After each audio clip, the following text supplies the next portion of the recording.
Online classes. Last class में हम लोगों ने वैद्युत द्विध्रुव और द्विध्रुव आघूर्ण के बारे में अध्ययन किया था। अगर आपने वो वीडियो नहीं देखा है तो आप उसे जरूर देखें। आपको अच्छा लगे तो उसे लाइक करें और अधिक से अधिक शेयर करें।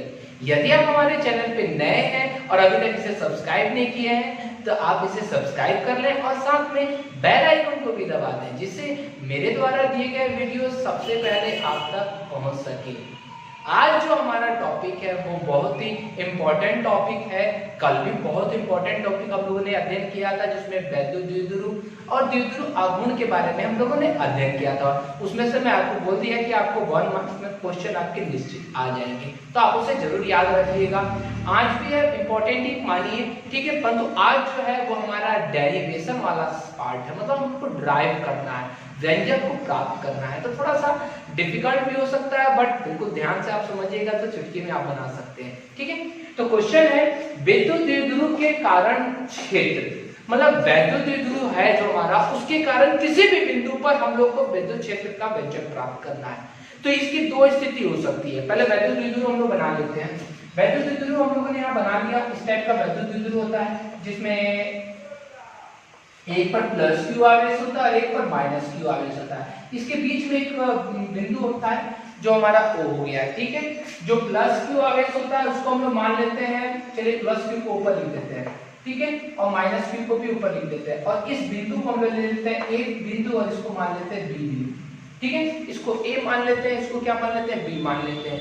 इन दोनों के बीच की दूरी जो होगी यहाँ से लेके यहाँ तक की दूरी, तो आपको मैंने कल ही बताया था कि इसकी बीच की दूरी को हम लोग 2a से सूचित करते हैं। मुझे बार बार L लिखने का है, पिछली बार भी गलती से L लिख दिया था, तो L नहीं A रखी, L किसी दूसरे बुक में जाइएगा तो L रहेगा, किसी में A रहेगा, तो आप कंफ्यूजन मत कीजिएगा, 2a, ठीक है।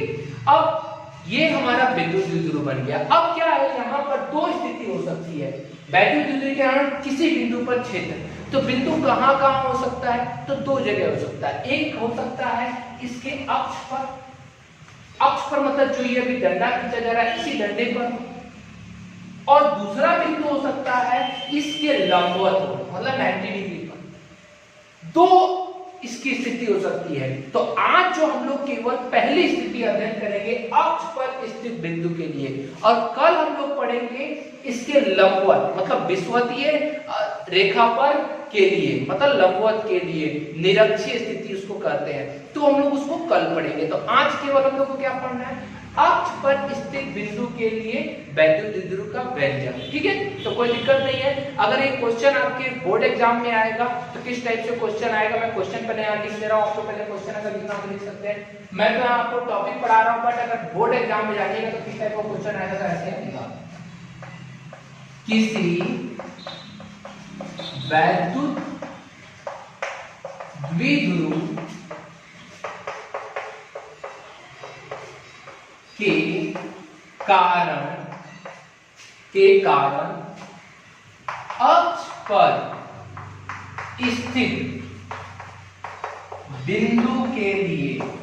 बिंदु के लिए वैद्युत क्षेत्र का व्यंजक प्राप्त करें, ठीक है। इस टाइप से आएगा। अगर आपको कभी भी जैसे अगर आ गया अगर बोर्ड एग्जाम में क्वेश्चन ये 5 मार्क्स में आता है क्वेश्चन, तो अगर ऐसे इस टाइप से किसी वैद्युत द्विध्रुव के कारण अक्ष पर स्थित बिंदु के लिए वैद्युत क्षेत्र का व्यंजक प्राप्त करें, तो अगर क्वेश्चन लिखना है तो क्वेश्चन के टाइप से आप ऐसे करके लिख सकते हैं। कहीं पर ये इस टाइप से आएगा, जब इस टाइप से आएगा तो आपको यही क्वेश्चन को सॉल्व करना होगा, ठीक है। तो मैं मिटा दे रहा हूँ क्वेश्चन को। चलिए, तो क्वेश्चन में क्या कहा कि वैद्युत द्विध्रुव के कारण अक्ष पर स्थित किसी बिंदु के लिए, तो हम लोगों ने एक वैद्युत द्विध्रुव बना लिया, ठीक है। अब इसके अक्ष पर कोई एक बिंदु ले लेते हैं, तो इसका अक्ष आगे क्या बढ़ाते हैं, ठीक है। इसके अक्ष पर ये बढ़ा दिया, कोई एक बिंदु ले लेते हैं, अक्ष है इसका, इसके अक्ष पर एक बिंदु ले लेते हैं जिसका नाम है P, ठीक है। अक्ष पर एक बिंदु ले लेते हैं जिसका नाम है P, और P की दूरी यहां से लेकर के यहां तक P की दूरी कितनी है, R ले लेते हैं। यहां से यहां तक की P की दूरी को हम लोग क्या मान लिया, R मान लिया, ठीक है। इसका मान हम लोग क्या मान लिया, R मान लिया। O से R दूरी पर एक बिंदु P है। इस बिंदु पर हमें विद्युत द्विध्रुव के कारण किसका व्यंजक प्राप्त करना है? क्षेत्र का। विद्युत क्षेत्र का, विद्युत क्षेत्र को किससे सूचित करते हैं? ई से करते हैं। तो इस पे दो विद्युत क्षेत्र उत्पन्न होगा, एक प्लस के कारण उत्पन्न होगा और एक माइनस के कारण। प्लस के कारण जो विद्युत क्षेत्र उत्पन्न होगा उसकी दिशा किधर होगी? सॉरी, माइनस के कारण जो उत्पन्न होगा उसकी दिशा किधर होगी? इधर होगी, माइनस ई क्यू होगी। और जो प्लस के कारण उत्पन्न होगा उसकी दिशा किधर होगी? तो उसकी दिशा इधर होगी। उसका क्या होगा मान? E plus Q. ठीक है, E माइनस क्यू और E प्लस क्यू। प्लस वाले का इधर हो जाएगा क्योंकि इस साइड है, और माइनस वाले का उस साइड हो जाएगा। कोई दिक्कत नहीं है, यहां तक क्लियर है। अब जो चीज हमने यहां बनाया है उस चीज को हम लोग हिंदी में लिख देते हैं। ठीक है, तो लिखेंगे माना कि ए बी एक विद्युत द्विध्रुव है,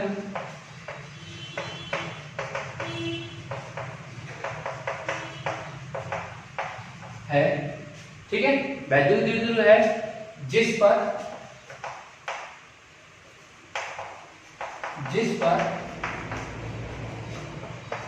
प्लस क्यू और माइनस क्यू आवेश स्थित है। ठीक है, कोई दिक्कत नहीं। द्विध्रुव की लंबाई कितनी है? द्विध्रुव की लंबाई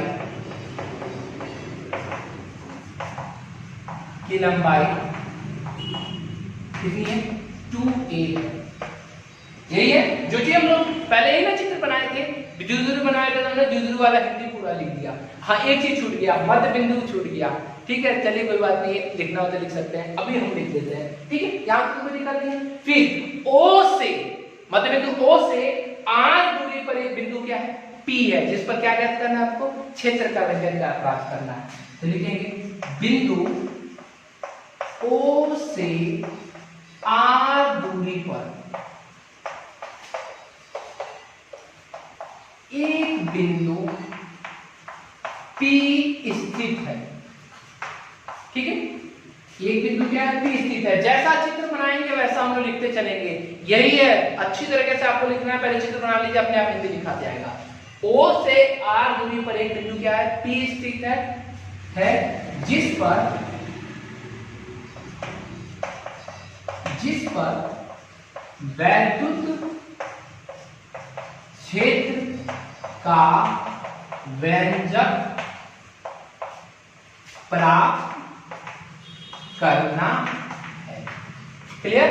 यहां तक कोई दिक्कत नहीं है, बहुत अच्छी तरीके से आपने लिख लिया होगा, कोई दिक्कत नहीं है। आप याद रखिएगा, ये लिखिएगा जब तभी आपको नंबर मिलेगा। 5 नंबर का सवाल है, 5 नंबर इसी तरह नहीं मिल जाते हैं, पूरा अच्छी तरह लिखना पड़ेगा। लिखने में मैंने क्या किया, मैंने एक द्विध्रुव बनाया था, तो लिख दिया कि माना ए भी एक विद्युत द्विध्रुव है। फिर जिस पर प्लस क्यू आवेश है, माइनस क्यू आवेश है, तो जिस पर प्लस और माइनस क्यू आवेश स्थित है। फिर द्विध्रुव की लंबाई कितनी है? 2a है, तो द्विध्रुव की लंबाई 2a है। बिंदु O से R दूरी पर, ठीक है, O से O बिंदु O मतलब ये मध्य बिंदु है। चलिए मध्य ध्यान दीजिए, मध्य बिंदु O से R दूरी पर एक बिंदु P स्थित है जिस पर विद्युत क्षेत्र का व्यंजक प्राप्त करना है। पहले आप फेयर कॉपी में मत करना, पहले इसको रफ कॉपी में करना, तब जाके फेयर करना है। दोबारा बनाओगे तो आपको आएगा, समझ में आएगा ये कि क्या बना रहे हैं। ठीक है, तो पहले आप रफ कॉपी में इसको करो। ठीक है, क्लियर है यहाँ तक? यहाँ तक तो कोई दिक्कत नहीं है। अब हमें व्यंजक प्राप्त करना है। ठीक है, चलिए शुरू करते हैं। तो सबसे पहला हम लोग लेते हैं, दो आवेश है हमारे पास, एक है प्लस क्यू और एक क्या है? माइनस क्यू है। तो हम लोग एक प्लस क्यू का पहले ले लेते हैं, तो लिखेंगे इसलिए प्लस क्यू आवेश के कारण, प्लस क्यू आवेश के कारण बिंदु P पर वैद्युत क्षेत्र, ठीक है, P पर वैद्युत क्षेत्र, O से कहां पर, सॉरी प्लस Q से P पर, प्लस Q से P पर वैद्युत क्षेत्र E प्लस Q बराबर। अच्छा एक बात बताइए, आपको E का फॉर्मूला मैंने याद करवाया था पीछे, याद है आप लोग को? चलिए मैं एक बार लिख देता हूं तो आपको याद आ जाएगा। E बराबर क्या पढ़े थे आप लोगों ने? मैं यहां लिख दूं क्या? ई बराबर क्या पढ़ा था आपने, 1/4πε0 और क्या पढ़ा था आपने, Q/r²। यही था फॉर्मूला। और अगर यहाँ पर अगर ये ई सदिश के रूप में हो तो यहाँ पे r कैप लगा देंगे। यही पढ़ा था, याद आ रहा है आप लोग को? अरे 2-3 दिन पहले वाले वीडियो में आपने पढ़ा था। तो हमको यहाँ पे सदिश की नहीं जरूरत है, सदिश बाद में देखेंगे, ठीक है। हम सदिश को भी हटा देते हैं। ई बराबर क्या पढ़ा था फॉर्मूला, 1/4πε0 Q/r²। तो यहाँ पे वही बात करते हैं। तो E प्लस Q बराबर क्या हो जाएगा, 1/4πε0, ठीक है। Q कौन सा है हमारा, प्लस Q है, तो प्लस Q बटा r²। r क्या था, बीच की दूरी थी। अब यहां से देखिए A से लेकर के P की दूरी कितनी हो रही है, थोड़ा ध्यान से देखिएगा। A से P की दूरी, A से P की दूरी। अब देखिए मैं थोड़ा सा आपको यहाँ छोटा कर रहा हूं। ये 2A है यहां से लेके यहाँ तक, तो ये कितना होगा, A होगा। ये भी कितना होगा, A होगा। और यहां से यहां तक की दूरी कितनी है, r है।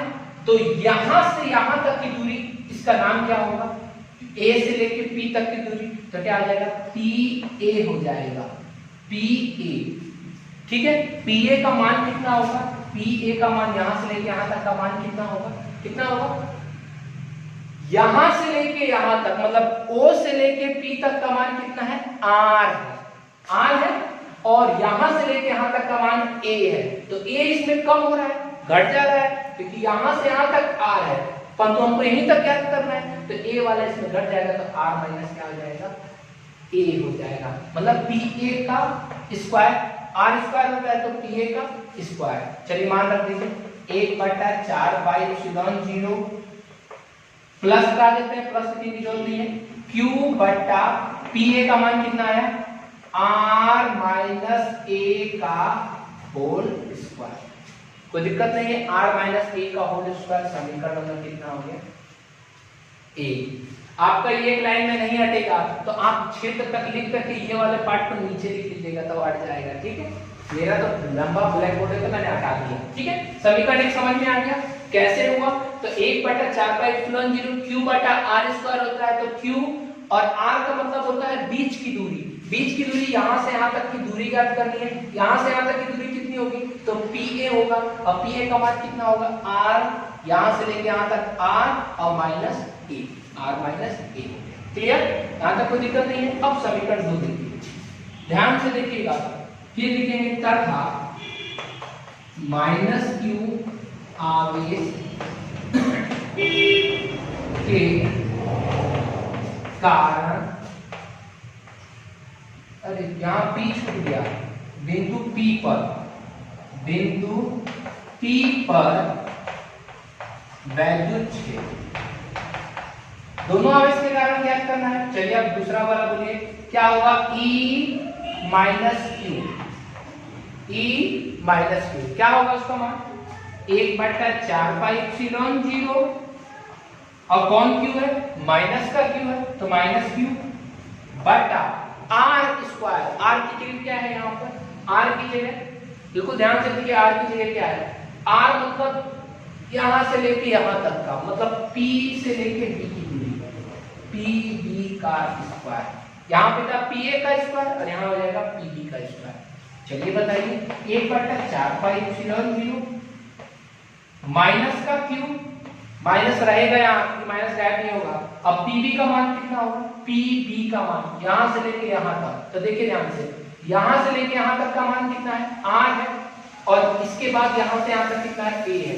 मतलब R में क्या जुड़ जाएगा, A जुड़ जाएगा, मतलब R प्लस A हो जाएगा, ठीक है। इसका क्या हो गया, होल स्क्वायर। समीकरण नंबर कितना हो गया, 2। मतलब समीकरण 1 हमें प्राप्त हो गया और समीकरण क्या प्राप्त हो गया, 2। तो यहाँ तक अच्छी तरीके से आप उतार लीजिए, ठीक है। मैं जो अलग से जो चीज लिखा हूँ उसको मैं मिटा दे रहा हूँ, ये वाला अलग से चीज था इसको मैं मिटा दे रहा हूँ, क्योंकि लिखने की जरूरत नहीं है, ठीक है। तो आप इतना तक अच्छी तरह कर सकते हैं, कोई दिक्कत आपको नहीं होगा। फिर मैं यहाँ से एक बार बता दे रहा हूँ, ध्यान से देख लीजिए। पहले आपको क्या ज्ञात करना है, सवाल पढ़िएगा। वैद्युत द्विध्रुव के कारण अक्ष पर स्थित बिंदु के लिए क्षेत्र। ठीक है, तो अक्ष पे स्थित बिंदु के लिए तो हम पहले द्विध्रुव बनाएंगे, तो द्विध्रुव का हिंदी लिखेंगे। फिर द्विध्रुव के बाद एक अक्ष पर बिंदु ले लेंगे P, उसका भी हमने हिंदी लिख लिया। फिर इस पे दो क्षेत्र होगा, एक प्लस के कारण आगे की तरफ होगा, माइनस के कारण इधर की तरफ होगा। दोनों क्षेत्र हमने बना लिया। दोनों क्षेत्र के लिए हम लोग को व्यंजक प्राप्त करना है, तो दोनों के लिए अलग अलग याद करेंगे। प्लस वाले के लिए अलग ज्ञात होगा और माइनस वाले के लिए अलग ज्ञात होगा। याद रखिएगा जो बीच की दूरी होगी वो क्या होगी, एक होगी प्लस वाले के लिए PA और माइनस वाले के लिए PB होगी। क्लियर, यहाँ तक बता दीजिए, इसके बाद आगे देखते हैं। चलिए स्टूडेंट्स, अब नेक्स्ट देखते हैं। यहाँ पर हम लोगों ने प्लस Q और माइनस Q के लिए प्राप्त किया था। अब हम दोनों आवेश के कारण लिखेंगे, तो लिखेंगे दोनों आवेश के कारण बिंदु P पर कुल वैद्युत क्षेत्र।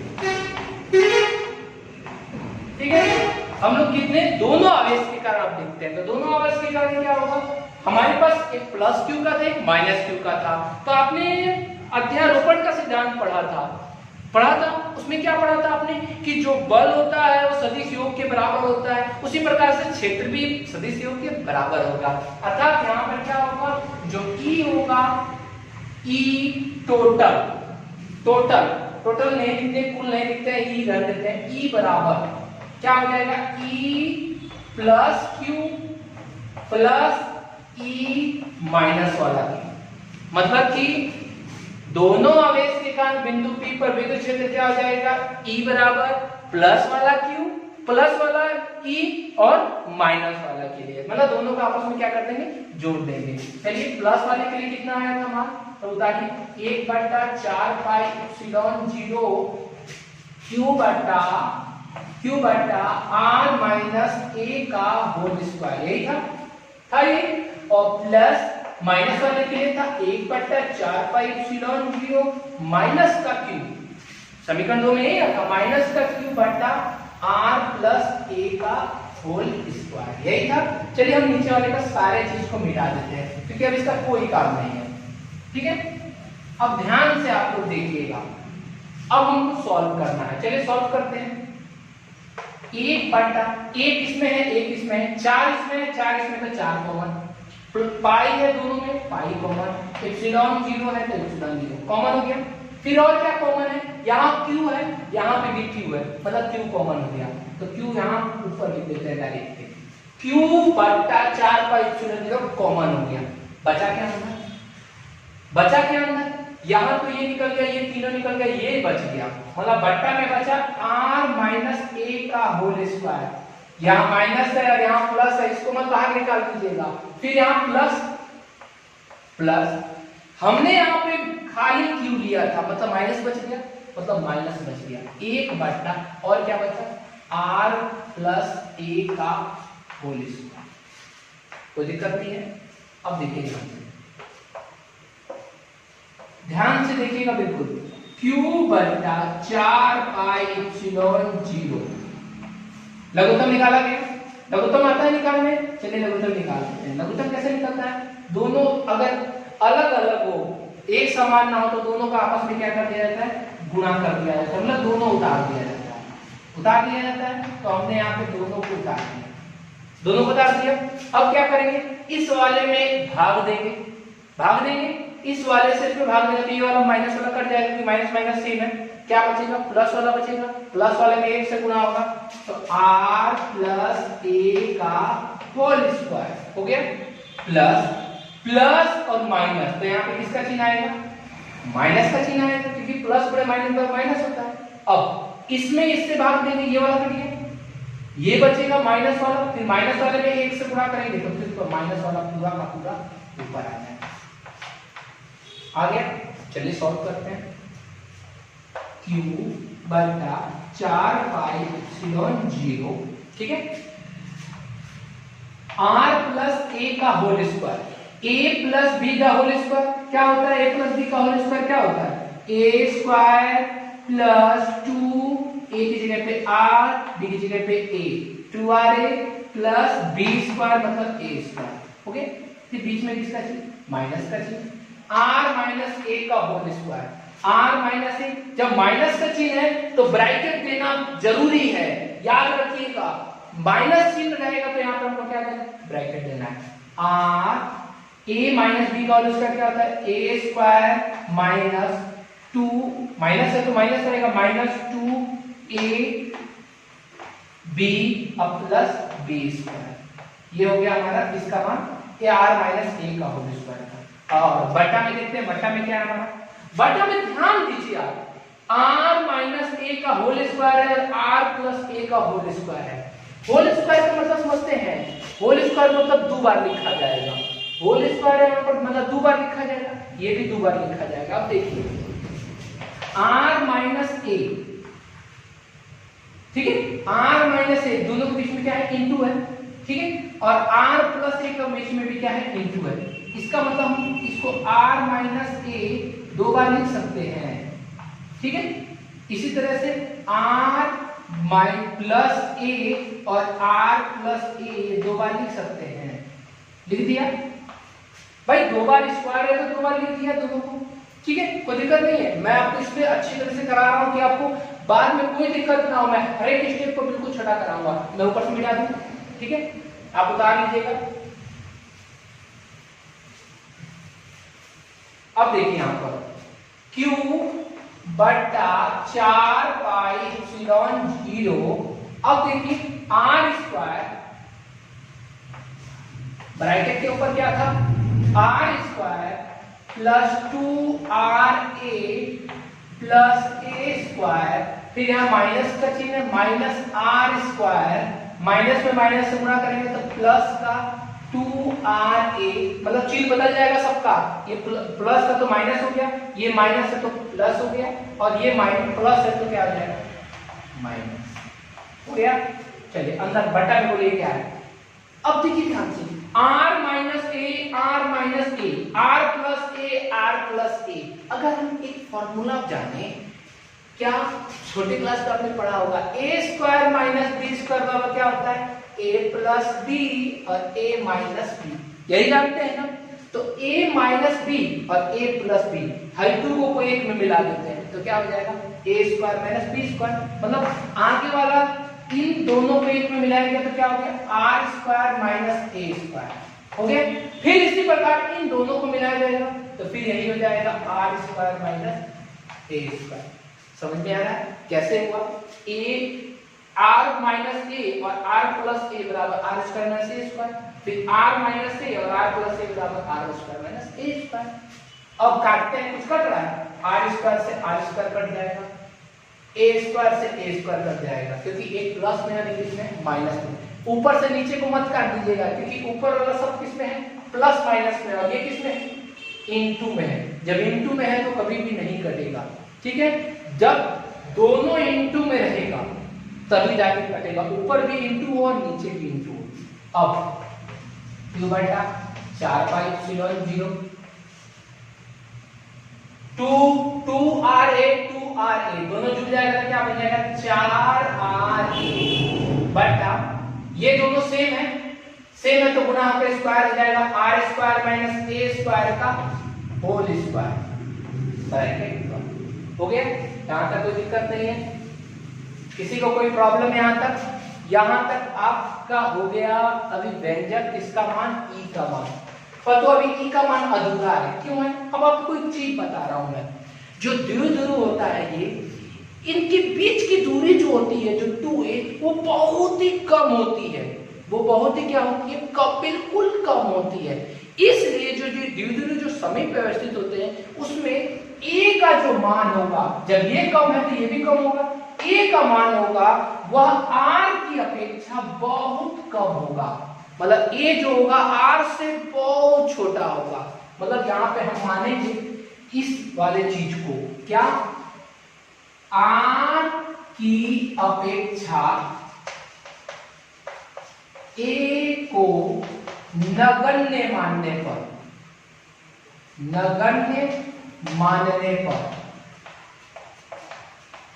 ठीक है।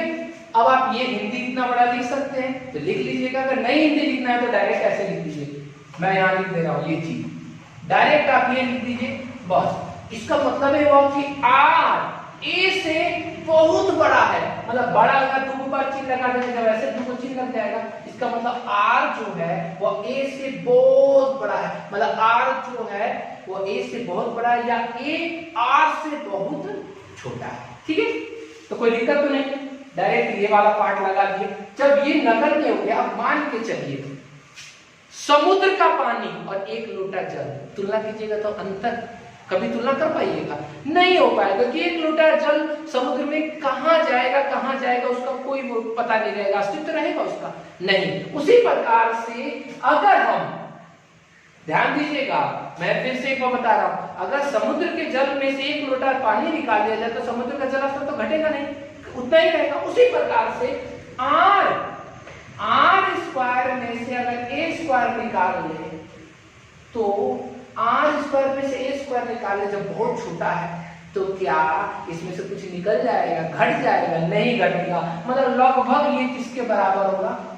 आर स्क्वायर के बराबर ही होगा। मतलब ये बहुत छोटा न माने हैं, जब ये बिल्कुल छोटा माने हैं, जैसे कि समुद्र, ये हो गया समुद्र, ये हो गया 1 लोटा पानी, जब समुद्र में से 1 लोटा पानी निकालेंगे तो समुद्र का जल स्तर तो लगभग उतना ही रहेगा, कुछ नहीं घटेगा, एक चिटकी नहीं घटेगा। जब नहीं घटेगा तो इसी के बराबर, मतलब इसमें से इसको घटा के ये बराबर मान लिया जाता है। इसलिए क्यों माना जाता है? क्योंकि हमको ए जो है वो बहुत नगण्य माना गया था। ये पार्ट में यहाँ लिख देते हैं। इसलिए E बराबर Q बटा 4 पाई एप्सिलॉन 0 4 RA बटा R स्क्वायर, ए स्क्वायर तो खत्म, मैंने बोला कि R माइनस ए स्क्वायर की जगह पे मैंने ए को हटा ही दिया, क्यों? क्योंकि बहुत छोटा था, तो ए स्क्वायर क्या होगा? खत्म हो गया, ए स्क्वायर खत्म हो गया, परंतु ये तो स्क्वायर रहेगा ना, तो R स्क्वायर का स्क्वायर। E बराबर Q बटा 4 पाई एप्सिलॉन 0 4 एक बार ऊपर है और नीचे कितना आ रहा है? नीचे कितना आ रहा है? 2 दूना 4 गो आ रहा है, नीचे 4 गो ऊपर 1 है, तो घट को 1 से 4 काट देंगे, मतलब ऊपर 1 नीचे 4, तो घटाएंगे तो कितना हो जाएगा? काटेंगे तो 1 बटा R क्यूब हो जाएगा, मतलब R क्यूब। ठीक है, R क्यूब हो गया। कैसे हुआ? R से इसको हमने क्या कर दिया? काट दिया। या E बराबर 1 बटा 4 पाई एप्सिलॉन 0। ठीक है, अब आपने एक फॉर्मूला पढ़ा था अभी कल वाले वीडियो में, क्या पढ़ा था फॉर्मूला? P बराबर Q इंटू 2A, कल वाले वीडियो में पढ़ा था। तो अगर यहाँ पर Q भी है और 2A भी है, तो अगर हम Q इंटू 2A और ये वाला चार्ज नया, तो 2 को बाहर निकाल लेते हैं, 2 को बाहर इंटू में रख दिए। ठीक है, Q इंटू 2A बटा R क्यूब, मतलब Q इंटू 2A एक साथ में लिखिए, क्यों? क्योंकि इसके जगह हमको क्या लिखना है? P लिखना है, तो क्या हो जाएगा? 1 बटा 4 पाई एप्सिलॉन 0 2P बटा R क्यूब, 2P बटा R क्यूब। चाहे मैं यहाँ डायरेक्ट इसको ऐसे भी लिख सकता हूँ, 1 बटा 4 pi epsilon 0 Q into 4A है तो 2A यहाँ ले लेते हैं, तो 2 बच गया, और Q इंटू 2A का मान कितना है? P है, तो 2P बटा R क्यूब। कहां से आया? क्योंकि हम जानते हैं, चूंकि में लिख दीजिएगा P बराबर Q इंटू 2A। Q क्या? P क्या है? P क्या है? P द्विध्रुव आघूर्ण है। P क्या है? द्विध्रुव आघूर्ण है। यही किसका व्यंजक हो गया? यही किसका व्यंजक हो गया? समीकरण नंबर कितना हो गया? समीकरण नंबर 3। इसको सदिश रूप में लिख लेते हैं। सदिश रूप में वेक्टर बराबर 1 बटा 4 पाई एप्सिलॉन 0 2p बटा R क्यूब। यहाँ पर वेक्टर फॉर्म में कौन है? तो वेक्टर फॉर्म में E है यहाँ, तो यहाँ पर वेक्टर फॉर्म में क्या होगा? इसमें देखिए कौन सदिश राशि है? P जो है वो कौन सी राशि? सदिश राशि कल हमने बताए थे। तो यहाँ पे P के ऊपर क्या लग जाएगा? कैप। P के ऊपर क्या लग जाएगा? कैप। समीकरण नंबर क्या हो गया? 4। तो यही लिख लीजिए हिंदी, इसको तो मिटा देंगे, उपरोक्त समीकरण 3 और 4 ही वैद्युत क्षेत्र के कारण, नहीं वैद्युत द्विध्रुव के कारण, क्वेश्चन कर रहे हैं हम लोग, द्विध्रुव के कारण अक्ष पर स्थित बिंदु के लिए किसका व्यंजक है? विद्युत क्षेत्र का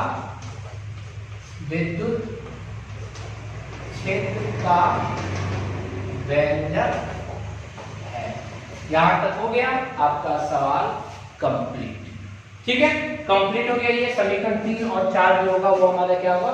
वैद्युत क्षेत्र का व्यंजक होगा। ठीक है, तो यहाँ पे आज हम लोगों ने अच्छी तरीके से इसको देख लिया। तो यहाँ पे आज पहला हम लोगों ने डेरिवेशन वाला सवाल पढ़ा है।